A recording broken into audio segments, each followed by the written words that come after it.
La quatrième planète était celle du businessman. Cet homme était si occupé qu'il ne leva même pas la tête à l'arrivée du petit prince.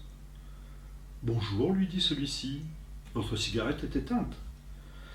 3 et 2 font 5, 5 et 7, 12, 12 et 3, 15, bonjour. 15 et 7, 22, 22 et 6, 28. Pas le temps de la rallumer. 26 et 5, 31. Ouf.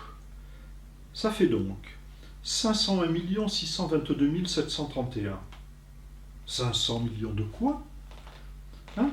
Tu es toujours là? 501 millions de... je ne sais plus. J'ai tellement de travail. Je suis sérieux, moi. Je ne m'amuse pas à des balivernes. 2 et 5, 7... Ah, 501 millions de quoi? Répéta le petit prince, que jamais de sa vie n'avait renoncé à une question parfois qu'il avait posée. Le businessman leva la tête. Depuis 54 ans que j'habite cette planète, je n'ai été dérangé que 3 fois. La première, ça a été il y a 22 ans, par un hanneton qui était tombé Dieu sait où.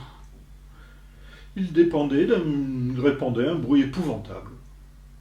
Et donc j'ai fait 4 erreurs dans une addition.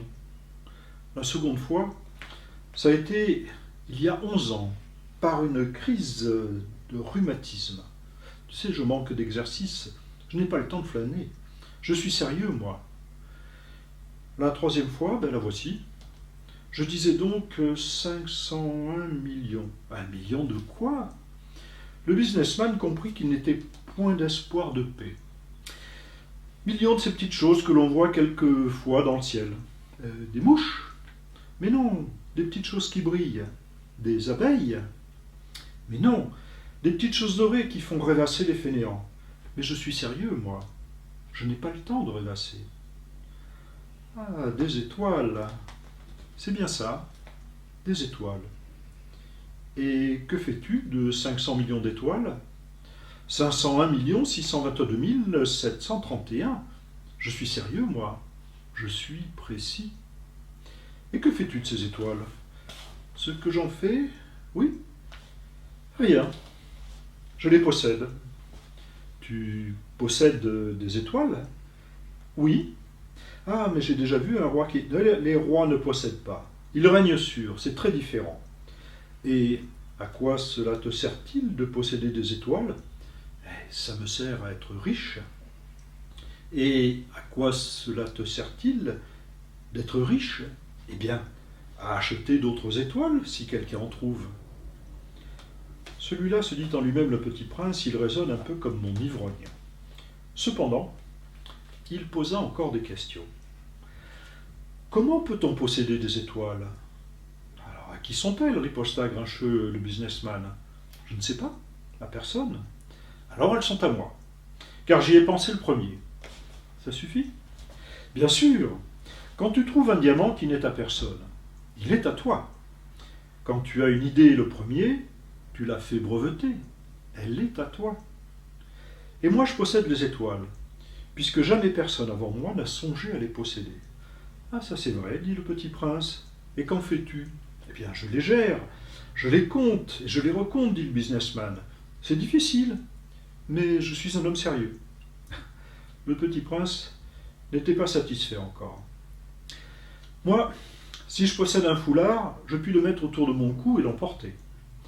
Moi, si je possède une fleur, je puis cueillir ma fleur et l'emporter. Mais tu ne peux pas cueillir les étoiles. Non, mais je peux les placer en banque. Ah, qu'est-ce que ça veut dire? Ça veut dire que j'écris sur un petit papier le nombre de mes étoiles, et puis j'enferme à clé ce petit papier-là dans un tiroir. Et c'est tout. Ça suffit. C'est amusant, pensa le petit prince. C'est assez poétique, mais ce n'est pas très sérieux. Le petit prince avait sur les choses sérieuses des idées très différentes des idées des grandes personnes. Moi, dit-il encore, je possède une fleur que j'arrose tous les jours. Je possède 3 volcans que je ramène toutes les semaines. Car je ramène aussi celui qui est éteint. On ne sait jamais. C'est utile à mes volcans, et c'est utile à ma fleur que je les possède, mais tu n'es pas utile aux étoiles. » Le businessman ouvrit la bouche, mais ne trouva rien à répondre, et le petit prince s'en fut. Les grandes personnes sont décidément tout à fait extraordinaires, se disait-il simplement lui-même durant le voyage.